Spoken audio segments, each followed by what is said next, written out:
a graça, a paz, o amor e a misericórdia do Senhor estejam presentes nesta noite, nesse lugar, em nossos corações. Amém? Estamos felizes porque somos salvos em Cristo Jesus, felizes porque o Senhor é Deus que cuida de nós, felizes porque a presença de Jesus é conosco neste lugar. Amém? Abra sua Bíblia comigo em Lucas capítulo 5, versículos de 1 a 11. A palavra do Senhor que diz assim: E aconteceu que ao apertar a multidão para ouvir a palavra de Deus, estava ele junto ao lago de Genezaré. E viu 2 barcos junto à praia do lago, mas os pescadores haviam desembarcado, lavavam as redes. Entretanto, em um dos barcos, que era o de Simão, pediu-lhe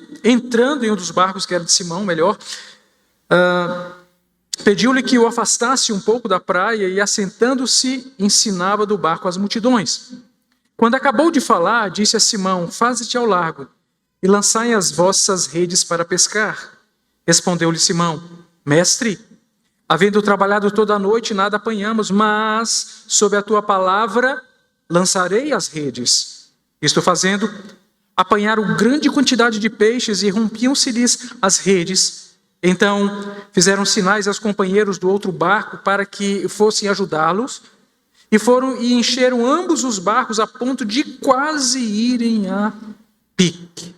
Vendo isso, Simão Pedro prostrou-se aos pés de Jesus, dizendo: Senhor, retira-te de mim, porque sou pecador.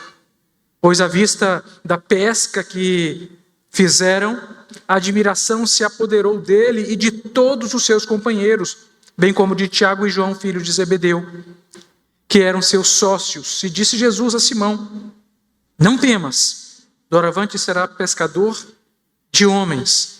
E arrastando eles os barcos sobre a praia, deixando tudo, o seguiram. Vamos orar, queridos. Senhor nosso Deus, aqui estamos em Tua casa, em Tua santa presença, e diante da Tua santíssima palavra, e nós queremos pedir que o Senhor nos fale ao coração nessa noite, que o Senhor possa ministrar, que o Senhor possa nos dar conhecimento das Sagradas Escrituras, de forma que sejamos tratados, e sendo tratados, sejamos curados também. Que nós possamos sair daqui dessa noite melhor do que entramos, abençoados por Ti. Portanto, fala ao nosso coração e dá-nos o conhecimento das Sagradas Escrituras, no nome e por amor de Jesus que nós oramos essa noite. Amém. Queridos, o título do sermão dessa noite é Jesus e a virtude da persistência. Jesus e a virtude da persistência. A filosofia define a persistência como a capacidade de continuar firme em um propósito, apesar das dificuldades, apesar dos fracassos ou ainda apesar das oposições. Aristóteles, em sua Ética a Nicômaco, considerava a persistência como uma virtude ligada à fortaleza, pois aquele que persiste não se rende às circunstâncias adversas. Na perspectiva cristã, todavia, a persistência não é sustentada apenas pela força da vontade humana, mas pela graça de Deus que nos fortalece e nos faz continuar buscando. Em Lucas, no capítulo 5, versículos de 1 a 11, texto lido nessa noite, vemos que a presença de Jesus transformou aquele que seria um momento de desistência, de fracasso, de cansaço, em esperança. A frustração, Jesus transformara em obediência, e a admiração verdadeira em uma convicção espiritual inabalável. A narrativa da pesca maravilhosa nos ensina que Jesus nos conduz à virtude da persistência, por meio da sua palavra que nos sustenta, nos dando forças estas vindas de Jesus que não se esgotam. Acompanhemos como Jesus agiu em meio ao cansaço de seus discípulos, aqueles 3 que ali estavam, e como ele os chama à obediência, e como ainda revelou como devemos verdadeiramente reagirmos diante da sua santidade. Esse é o nosso convite nesta noite. Convite a aprendermos algumas verdades que o texto nos ensina. Sem delongas, vamos à primeira verdade. Jesus nos anima na hora do nosso cansaço. Essa é uma verdade. Queridos, Pedro e seus companheiros haviam passado a noite inteira pescando e nada apanharam. Esse texto é bastante conhecido de nós. E a gente tem que se imaginar com os discípulos ali, com os pés envolvidos na areia e desanimados também com o resultado do fracasso da pesca da noite anterior. O cansaço físico, o esgotamento emocional se misturavam à frustração do fracasso daquela jornada. O enfado da vida pode, sim, nos levar ao desânimo, à perda de propósito e até ao questionamento da nossa fé. O cansaço, sim. A verdade é que Pedro e seus amigos estavam exaustos. Uma noite inteira buscando pescar e nada conseguiram. Estavam cansados. Mas a exaustão pode causar em nós, do ponto de vista da igreja, um desânimo espiritual. Quando oramos, quando trabalhamos, quando nos dedicamos, mas parece que não conseguimos ver os frutos. E é por isso que precisamos ter nosso coração no Senhor, porque os frutos virão não no nosso tempo. Os frutos virão no tempo do Senhor. Então acalme seu coração, porque o Senhor está trabalhando. Segundo, a exaustão pode causar em nós uma fadiga emocional. A luta contínua pode nos esvaziar por dentro, e nos minando, e nos carcomendo, nos corroendo. Por isso necessitamos de tempos de comunhão, de tempos de refrigério, de alegria, de leveza. É exatamente para isso que o Senhor nos ensina em sua pedagogia que precisamos de um tempo de descanso. O Senhor criou o mundo e todas as coisas que nele há em 6 dias. E a Bíblia diz que no 7º dia ele o abençoou e o santificou.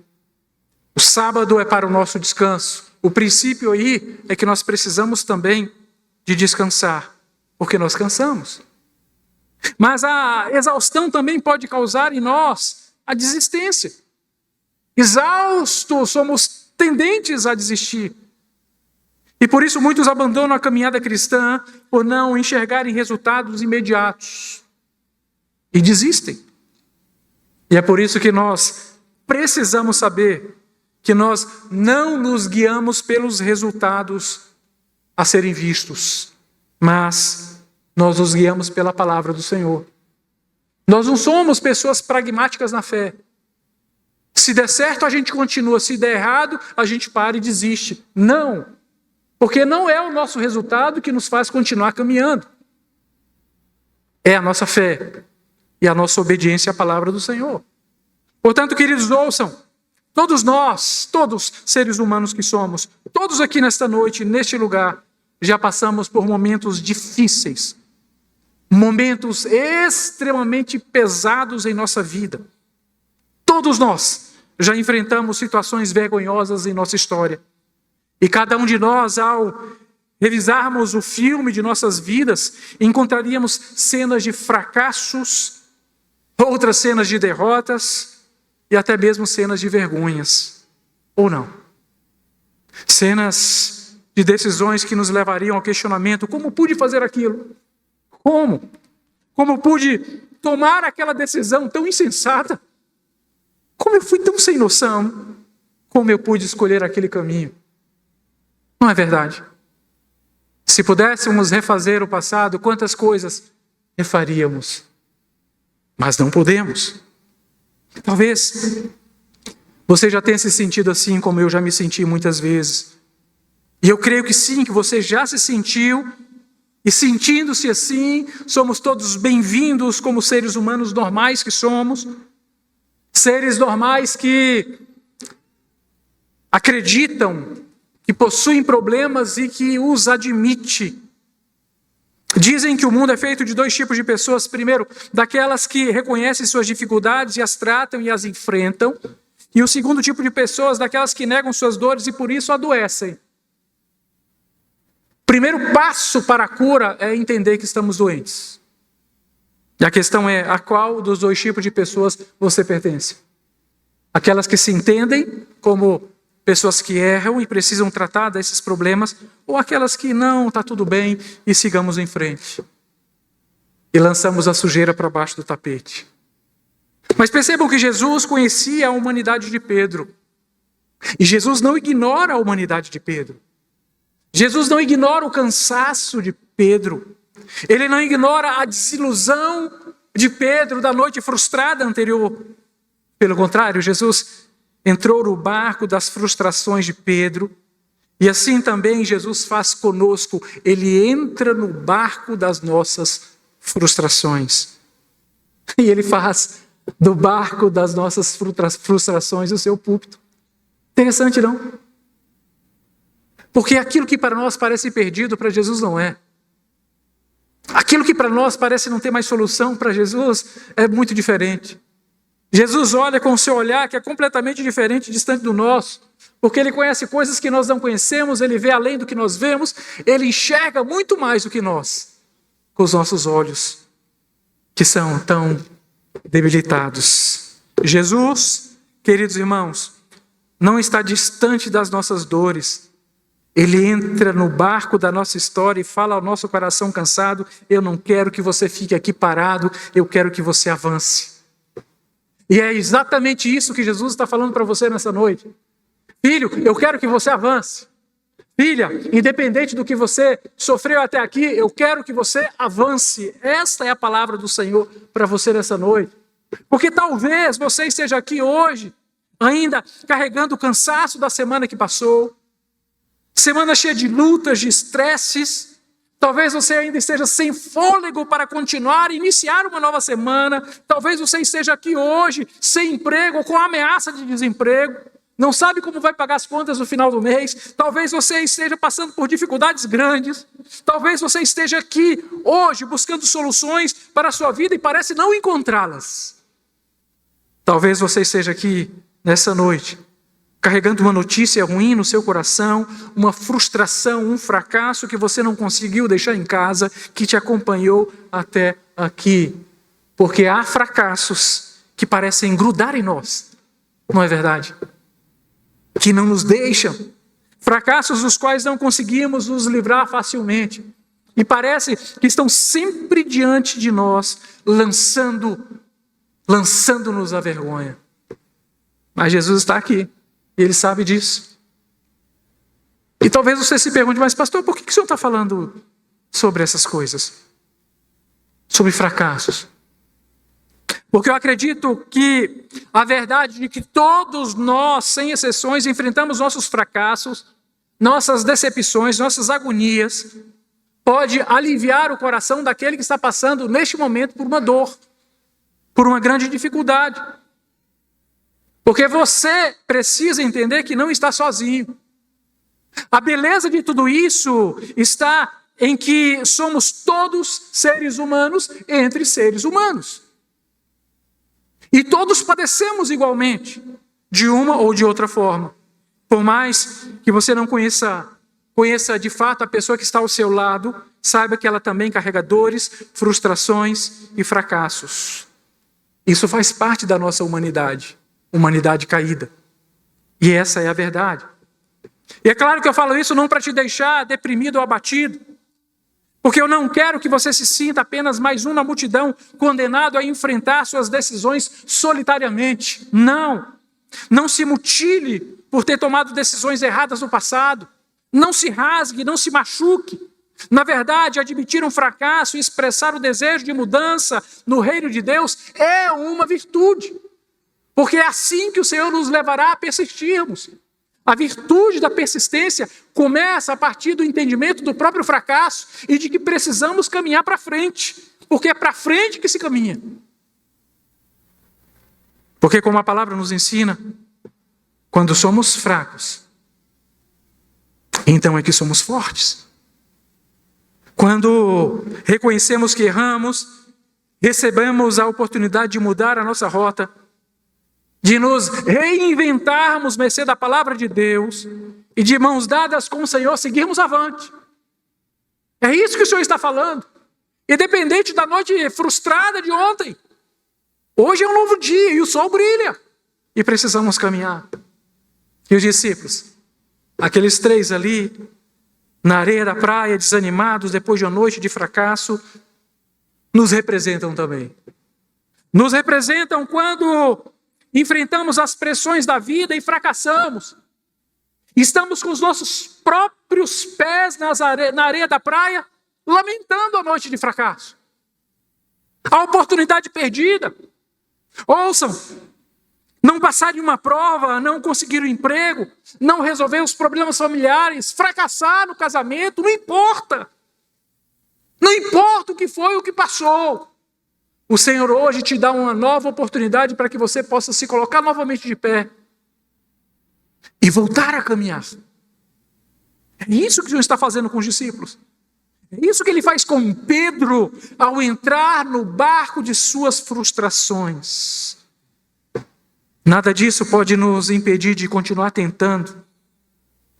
E hoje mesmo você já pode ouvir a voz do Senhor a te dizer: passa-te ao lago e lançai as vossas redes para pescar. Você consegue ouvir a voz do Senhor? O Senhor te convida.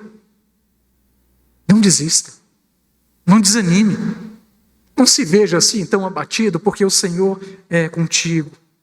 Os discípulos não passavam de pescadores lavando as redes, exaustos, frustrados, abatidos, feridos.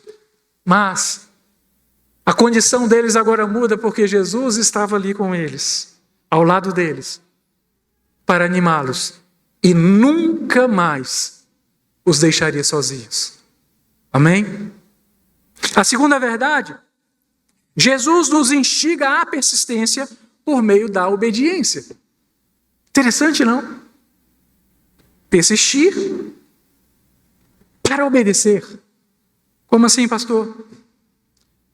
Deixa-me fazer-te uma pergunta. Você já ouviu falar de crenças limitantes, além do irmão Luciano? Já ouviram falar? O que é uma crença limitante? Crenças limitantes são pensamentos ou convicções negativas que uma pessoa aceita como verdade e que restringem seu potencial ou suas ações. As crenças limitantes geralmente se formam a partir de experiências passadas, de frustrações, ou de influências culturais, ou de influências familiares, e podem afetar áreas como a autoestima da pessoa, os seus relacionamentos e ainda a sua realização pessoal. Crenças limitantes.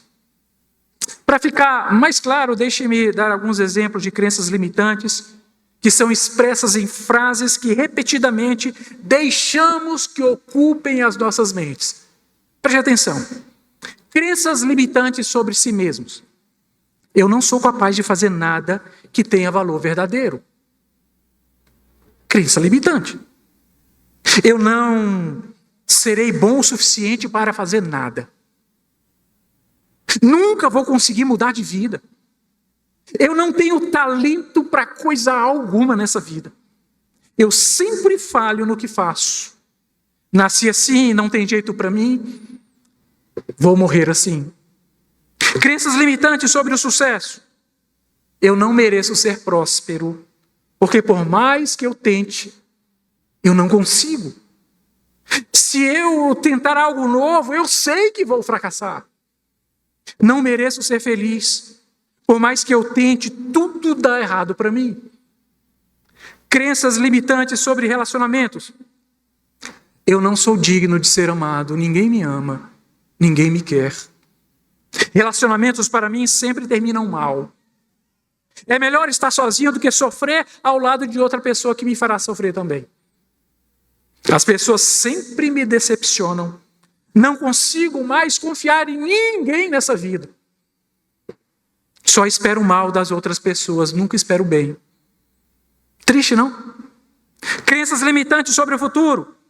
É tarde demais para mim. Não dá tempo para recomeçar. É tarde demais para mudanças em minha vida. As coisas nunca vão melhorar para mim. Meu destino já está selado. Eu não tenho controle sobre a minha vida, portanto, o que farei? O que deu errado uma vez, dará errado novamente. E não para por aí. Essas crenças limitantes entram também no campo espiritual. Por exemplo, crenças limitantes sobre a igreja. Ninguém se importa comigo na igreja. Ninguém. Não faço falta se eu deixar de vir aos cultos. Quem se importa? A igreja só quer o meu dinheiro. As pessoas da igreja são todas hipócritas. Na igreja não há lugar para mim. E eu nunca vou me encontrar nesse lugar chamado igreja, porque não há propósito para mim aqui. Crenças limitantes sobre o serviço, sobre o ministério. Não sou capaz de servir em nenhum ministério, porque eu não possuo nenhum dom e nenhum talento. Só quem é muito especial ou muito espiritual pode ter um chamado para trabalhar na igreja. Outras pessoas fazem melhor do que eu, então não preciso me envolver com a igreja. Crença limitante. Servir na igreja é perda de tempo. Já fiz a minha parte, agora é hora de outros fazerem. Quem sabe os mais jovens. Crenças limitantes sobre a liderança da igreja. Os líderes não entendem os problemas reais das pessoas. Pastores só se preocupam com a aparência da sua igreja. Não posso confiar em nenhuma liderança na igreja. Se eu discordar de algo, serei excluído da igreja. Os líderes são os únicos responsáveis pelo crescimento espiritual da igreja. Eu não tenho nada a ver com isso. Finalmente, crenças limitantes sobre o crescimento espiritual. Eu não consigo, já tentei, mas não consigo crescer espiritualmente nessa igreja. Só aprendo se eu seguir sozinho, sem depender da igreja. Meu passado me impede de ser usado por Deus aqui. Não consigo me conectar com Deus dentro da igreja. Olha essa, eu já sei de tudo. Portanto, não preciso da igreja para aprender mais nada. Não vale a pena investir na obra de Deus. A igreja sempre será um lugar cheio de problemas. Todos esses são exemplos de crenças limitantes. Mas ouçam, Pedro era uma pessoa cheia de crenças limitantes. E a gente poderia passar muito tempo discorrendo sobre isso aqui. Mas eu vou dar apenas 2 exemplos que são encontrados no texto lido nessa noite. A primeira crença limitante consistia em entender que diante de um trabalho infrutífero, não havia mais nada a ser feito. Ele disse, trabalhamos a noite inteira e não pescamos nada. Ou seja, Senhor, do que adianta a gente voltar agora e lançar as redes? Essa crença limitante o impedia de voltar e se lançar às águas profundas. A segunda crença limitante consistia em que o Senhor nunca poderia usá-lo em sua obra porque ele era um pecador. Ele disse, Senhor, retira-te de mim porque sou um pecador. Gente, essa crença limitante, ela atua na vida de muitos cristãos. Que uma vez cometeram um pecado lá no passado, mas se punem por esse pecado 5, 10, 15, 20, 30, 40, 50 anos. E dizem, o Senhor nunca vai me usar na sua obra. Porque eu sou um pecador. Será que Jesus não sabia que Pedro era pecador? Será que Jesus não sabe que você, que eu, que nós somos pecadores? Você sabia que Jesus realmente não precisa de nós para nada? Não, porque tem gente que se acha o último biscoito do pacote, né? O último gole de Coca-Cola do mundo. Que acha que Deus precisa dele. Como diz um determinado pregador coach aí, você é lindo demais. A Deus precisa tanto de você. Lindo, linda. Querido, só há feiura em nós em virtude do nosso pecado. O fato de o Senhor nos usar assim como usou a Pedro foi por causa tão apenas de sua misericórdia para conosco. Ele sabia que Pedro era pecador. Sim. Ele sabia que Pedro era um inútil, porque pescara a noite anterior inteira e não apanhou peixe nenhum. Nós somos servos inúteis. E o Senhor sabe disso. Mas o Senhor nos usa apesar de nós mesmos. Apesar de mim e apesar de você, o Senhor nos usa. Que bênção, não? Saber que em Cristo encontramos utilidade, porque Ele nos dá essa capacidade. Que bênção que é. As crenças limitantes, quando não confrontadas com a verdade bíblica, terão 3 efeitos, pelo menos. Primeiro, enfraquecerão a nossa fé em Deus. Que imagina, se eu começar a dizer tudo aquilo que eu disse há pouco como exemplo para vocês, o que vai restar? Segundo, dificultarão a nossa comunhão com o Senhor e com a igreja. Porque se eu acreditar nessas crenças limitantes, eu deixo de acreditar na palavra do Senhor. Terceiro, colocarão em risco o nosso compromisso com a missão que recebemos de Cristo. Se Pedro dissesse, não, Senhor, eu não vou ao largo. Não vou às águas profundas. Ou se ele dissesse, não, Senhor, retira-te de mim, eu não vou, sou pecador, o Senhor vai sozinho. Pedro não teria se tornado o grande apóstolo que se tornou. Mercê da operação do Espírito Santo em sua vida. As crenças limitantes, como sugere o nome, nos limitam. Dificultam que avancemos.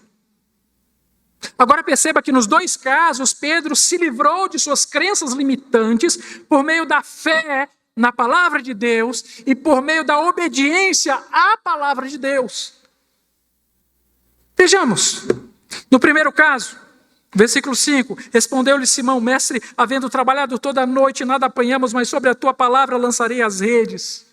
E isto fazendo, apanharam grande quantidade de peixes e rompiam-se-lhes as redes. Percebe o que está acontecendo? Apesar do cansaço, apesar da exaustão, apesar da noite de frustrações, Pedro responde a essa primeira ordem de Jesus com uma das declarações mais belas do Novo Testamento. Mestre, havendo trabalhado toda a noite, nada apanhamos, mas sob a tua palavra lançarei as redes. Uau, Pedro! Que lição para a minha vida. Que lição. Eu só posso admirar essa declaração de Pedro. Não sei se eu teria condições de dizer a mesma coisa. O segundo caso, versículo 10, disse Jesus a Simão, não temas, doravante serás pescador de homens. Aqui, Pedro não responde com palavras, Pedro responde com atitude. E ele, arrastando eles os barcos sobre a praia, ele mais os 2, Tiago e João. Eu acho isso muito lindo, gente. Arrastando os barcos sobre a praia, deixaram alguma coisa para seguir a Jesus? Um pouquinho de coisa? Mais ou menos? Deixaram quanto? Tudo. Deixaram tudo para seguir o Senhor Jesus. O que acontece aqui, queridos? Pedro está respondendo à ordem de Jesus, a segunda ordem de Jesus, com a atitude mais altruísta possível que um discípulo pode ter. Deixar tudo para trás. E tudo é tudo mesmo. Quando a Bíblia diz tudo, é porque a Bíblia quer dizer exatamente tudo. Isso fez toda a diferença. Portanto, ouçam, se não questionarmos as nossas crenças limitantes, nossas escolhas também serão reduzidas, limitadas. Nossas oportunidades e nossa visão de futuro estarão ameaçadas. Então, queridos, ouçam, o que nos faz seguir em frente é a fé que nos anima e a obediência à ordem do Senhor. Não é se está dando certo. Não! Quais os parâmetros que nós podemos julgar? Usá-los para julgar se está dando certo ou não? Como é que eu posso saber? Essa declaração e essa atitude de Pedro revelam 3 verdades espirituais. A primeira, devemos continuar obedecendo apesar dos fracassos experimentados. Não está vendo ainda o sucesso chegar? Ok, continue obedecendo. Pedro não tinha motivos humanos para tentar novamente, mas confiou na palavra de Jesus. Que motivo humano ele tinha? Ele era pescador profissional. Ei, Jesus, dá um time aí para mim, porque eu sou pescador profissional. E o senhor é um carpinteiro. O que o senhor entende de peixe? O tanto quanto eu entendo de madeira. Não foi isso que ele fez. Ele continuou obedecendo. Segunda verdade, devemos nos submeter à autoridade de Cristo mesmo diante de nossas frustrações. Estamos frustrados. A obediência verdadeira não questiona a lógica do Senhor, porque a lógica humana não entende a lógica do Senhor. A lógica humana, ela não se curva, ela não se rende, porque ela não conhece. Mas a lógica do Senhor é muito superior, é incomparável. A lógica do Senhor segue a soberania de Deus, que é infalível e ninguém pode resistir. Qual seria a lógica de voltarem para o mar depois de uma noite inteira de enfado, de cansaço, de frustrações? Qual lógica nisso, Senhor Jesus? Lógica nenhuma. Mas eu estou mandando. Então faça-te ao largo. Comece a levar esse barco para as águas profundas. E lancem a rede. Terceira verdade, devemos demonstrar fé ativa no serviço do reino.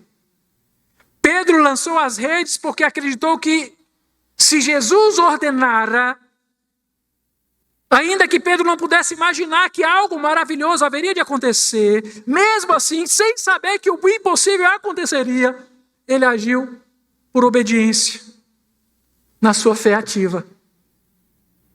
E levou o barco para as águas profundas e lançou com seus companheiros as redes. Aliás, queridos, as palavras de Pedro sugerem um cumprimento de ordem. Senhor, sob a tua palavra eu lançarei. É porque o Senhor está mandando. Então, querido, aprenda com Pedro. Se você não está entendendo o que Jesus está mandando, faça porque Ele está mandando. Ponto. Simples assim? Sim. Eu não entendo, Jesus, mas o Senhor está mandando? Eu vou fazer.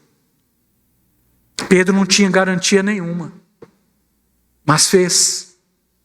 Ouçam, quantas vezes somos chamados a obedecer quando tudo em nós quer desistir? Cada fio de cabelo da nossa cabeça pensa em desistir, entregar os pontos, chutar o pau da barraca, dar uma bicuda no balde. Ou não? Não quero mais, não aguento mais, não dou mais conta. Mas, queridos, a fé persevera não em virtude de ver o resultado, mas por confiar na palavra do Senhor, conforme diz Hebreus 11:1, ora, a fé é a certeza de coisas que se esperam. E a convicção, eu gosto disso, convicção de fatos que não se veem. Eu não vejo, mas estou convicto. Eu não vejo, mas eu tenho certeza. A obediência a Cristo sempre nos conduz ao milagre. Sempre, Lúcio. Sempre nos conduz ao milagre. Ainda que o maior milagre não esteja nas circunstâncias, mas a transformação que estava sendo operada dentro do barco do coração de Pedro. Não era nos peixes da pesca maravilhosa dentro do barco, meio de transporte, mas era na operação do Senhor no barco do coração de Pedro. Era o maior milagre.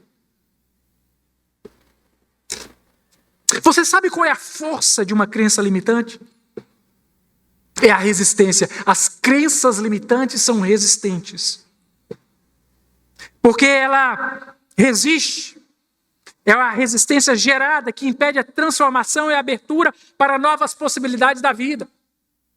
Eu já não deu certo uma vez, duas, três, não tento mais. Como assim não tenta mais? Tente a quarta vez.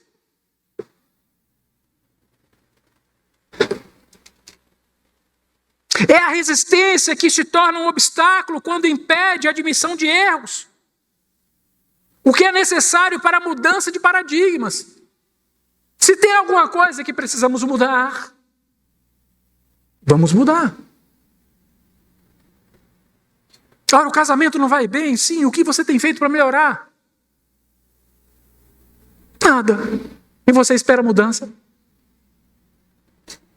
Ora, pastor, meu relacionamento com meus pais não vai bem? Sim, o que você tem feito para melhorar? Nada. Você continua o mesmo filho, do mesmo jeito que você é. Percebem? A questão é, quais são as crenças limitantes que ocupam o seu coração e a sua mente? Quais são? Às vezes você tem crenças limitantes acerca da sua vida, às vezes acerca da igreja. Queridos, em nome de Jesus, ouçam uma realidade. O Senhor é o Deus da nossa vida, o Senhor é o Deus da nossa igreja. Crença limitante nenhuma pode ofuscar o projeto de Deus em nossa casa, em nossa vida, em nossa história e na história da nossa igreja. Pare de dar ouvido às crenças limitantes, porque Satanás é um especialista em crenças limitantes. Então, se algo está limitando a sua mente, em nome de Jesus, passe essa lente pelo scanner de Jesus. E deixe que o Senhor mude essa história. E remova essas crenças à luz da palavra dele. Ouçam, queridos, admitir os próprios erros e abandonar a teimosia é essencial para experimentarmos novas oportunidades. Se Pedro não tivesse obedecido a Jesus, não teria experimentado da bênção que o Senhor deu naquele dia, naquela manhã. Porque aquela bênção só viria a partir da obediência integral da ordem do Senhor. Ou será que se Pedro não, Senhor, eu vou colocar o barco na areia e vamos agora lavar as redes, terminar o serviço que começamos? Será que os peixes viriam voando do lago até a praia? Não. Jesus sabia que estava lidando com crenças limitantes de Pedro. Por isso o levou a continuar tentando. O levou à perseverança. Hoje Jesus fala para mim e para você, continuar tentando. Ousar mais uma vez. Ousar ainda que seja no mar da nossa frustração passada. Ouçam, na vida sempre teremos que nos lançar novamente ao mar. Sempre.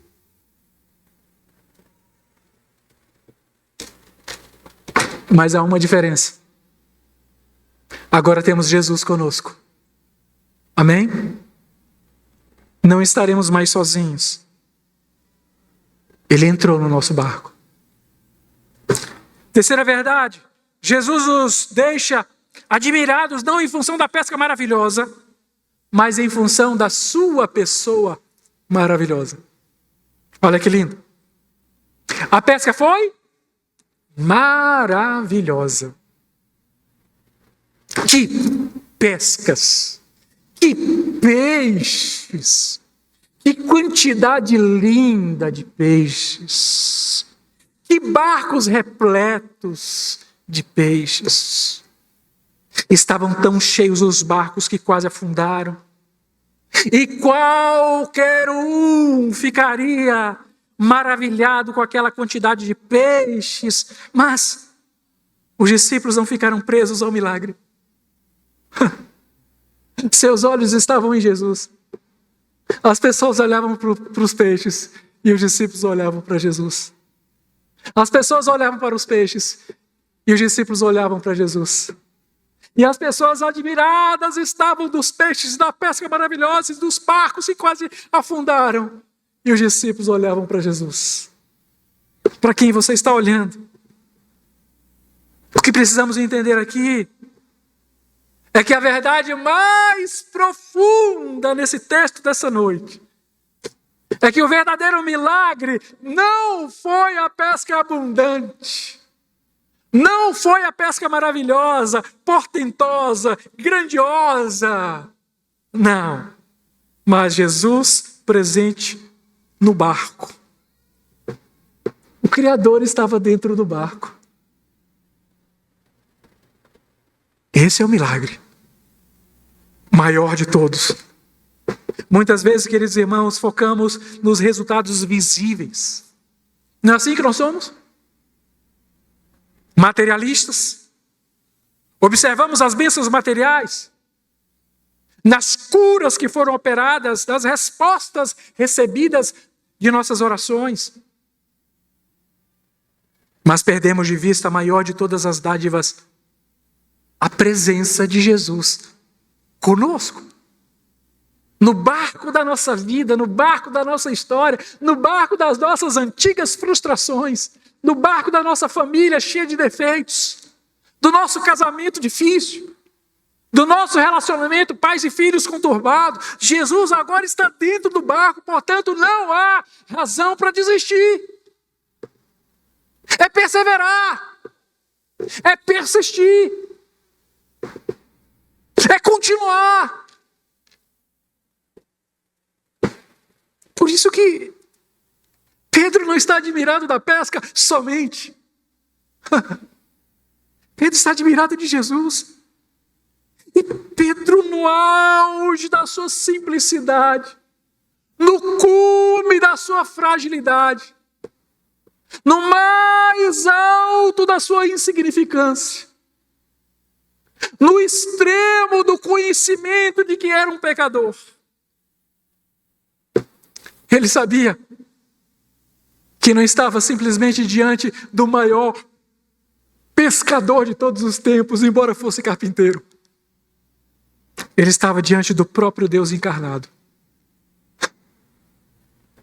Por isso que ele está maravilhado. A questão é: o que tem prendido o teu olhar, irmão? É o teu salário alto? É a tua casa bonita, o teu carro zero? É os seus filhos, são os seus filhos saudáveis? O que tem prendido a sua vista? As bênçãos ou o abençoador? O milagre ou o Deus que opera milagres? Os peixes ou aquele que controla as marés? Os barcos lotados ou o Criador dentro do barco? O quê? Porque o coração do discípulo maduro não se impressiona apenas com o que Jesus faz, mas com quem Jesus é.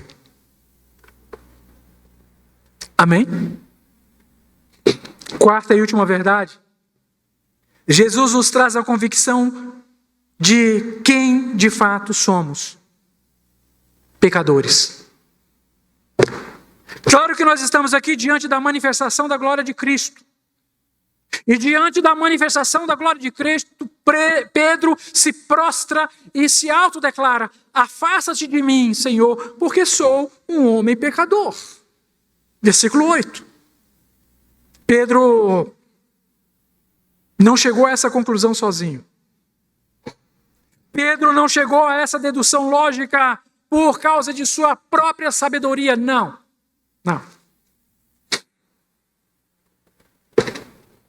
Pedro chegou a essa conclusão porque o Espírito Santo foi quem o conduziu ao reconhecimento de sua pecaminosidade. Porque nós, de nós mesmos, por causa da nossa natureza caída, somos tendentes ao pecado. Pecamos e depois, sem problema nenhum. Qual o problema? É a nossa tendência. Nós somos assim, por natureza caída. Ofendemos outros, eu ofendi? Não, eu não. Não, você que é sensível demais.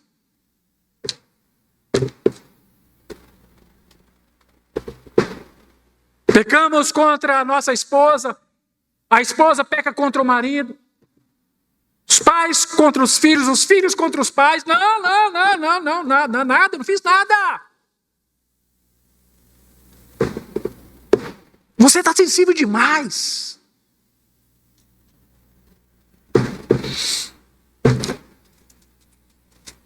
Essa é a nossa condição caída. Mas graças a Deus que o Espírito Santo conduz o discípulo de Cristo a reconhecer a própria pecaminosidade. A reconhecer quem de fato somos. Olhar para o interior do nosso coração, aquilo que lá subjaz, no mais íntimo, no recôndito do nosso coração, no âmago do nosso ser, naquele quarto escuro do seu coração, no porão que há no porão do seu coração. Onde só tem sujeira e maldade, você sabe muito bem. E ele te mostra o que há ali. E aí nós vamos a Jesus e nos colocamos ao lado de Pedro e dizemos: Senhor, retira-te de nós, porque somos pecadores. Ouçam, queridos. Sem a convicção do pecado não há arrependimento genuíno. Não há. O Espírito Santo continua hoje convencendo o mundo do pecado, da justiça e do juízo. João capítulo 16, versículo 8. Se nosso cristianismo não nos levar a essa consciência de quem somos diante da santidade de Deus, então não estamos vivendo o verdadeiro evangelho.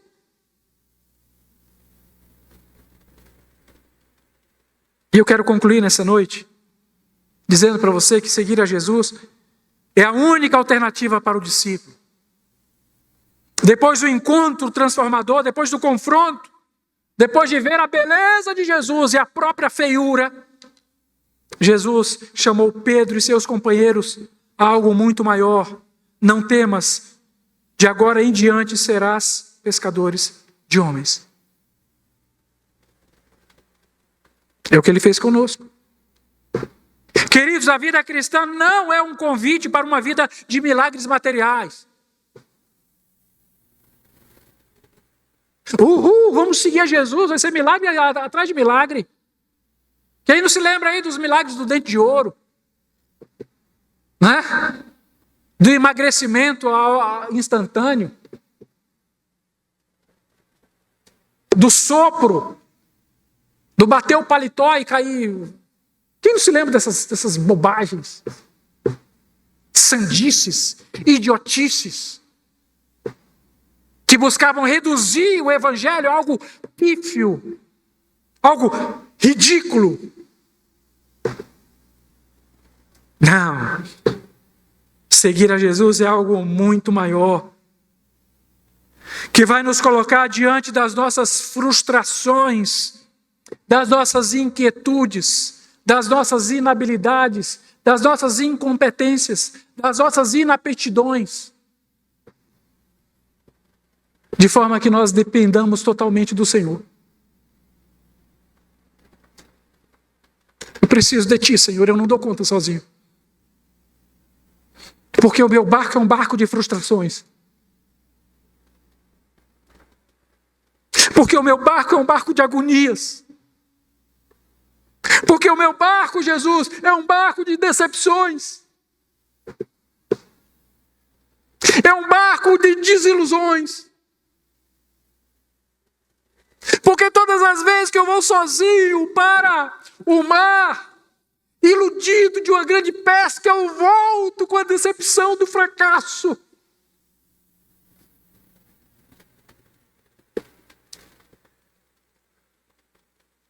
Mas agora Jesus está conosco no barco. E o grande milagre não é a pesca, o grande milagre é Jesus conosco no barco.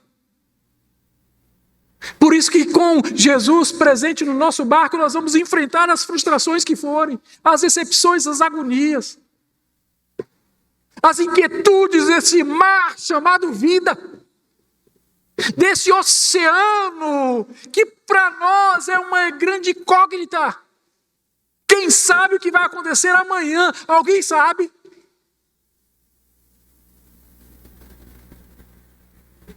Mas a nossa garantia é que o maior milagre já aconteceu. Jesus já entrou nesse nosso barco. E atravessa esse oceano conosco. Por isso Jesus não apenas consola o cansado, mas o chama para um propósito eterno. Hoje o Senhor Jesus continua a chamar discípulos a segui-lo. Talvez você esteja cansado por demais, decepcionado demais com as lutas dessa vida, talvez sem forças para continuar, mas ouça a voz dele, porque ele já te chama. Eu preciso do seu barco, porque eu vou transformar esse barco de frustrações num púlpito para alcançar outras vidas. Então, querido, avance. Avance mesmo quando tudo em você quiser parar. Obedeça mesmo quando você não entender a ordem. Contemple a Cristo mais do que as bênçãos que Ele te dá. Reconheça quem é você para que a graça dele se revele em sua vida. Não deixe que as crenças limitantes te impeçam de seguir em frente. E tenha coragem de ir às águas profundas. Tenha coragem. Porque afinal, Jesus nos ensina a virtude da persistência. Porque quando Ele está em nosso barco, nenhum cansaço pode ser definitivo e nenhuma noite pode colocar fim à nossa jornada. Há sempre uma nova manhã, onde o sol brilha. E você agora está ao lado de Pedro, de Tiago e de João. Está disposto a lançar as redes sob a palavra de Jesus? E de abandonar tudo para segui-lo? Que Deus te abençoe. Vamos orar. Senhor nosso Deus, Pai, Filho e Espírito Santo, aqui estamos em Tua casa, em Tua santa presença. E temos ouvido a proclamação da Tua palavra e nós pedimos ao Senhor que continue ministrando em nossa vida, em nosso coração e na vida desta igreja, Senhor. Grandes coisas o Senhor fará neste lugar, eu creio. Vidas se renderão a Ti. Pessoas serão alcançadas nesta igreja. E, Senhor, nós contemplamos a manifestação da Sua graça neste lugar. Aplica a Tua palavra ao nosso coração e ministra-se em nossas vidas de forma que homem nenhum pode fazê-lo. E completas, Senhor, a boa obra que Tu já iniciaste. É a nossa oração no nome e por amor de Jesus Cristo. Amém.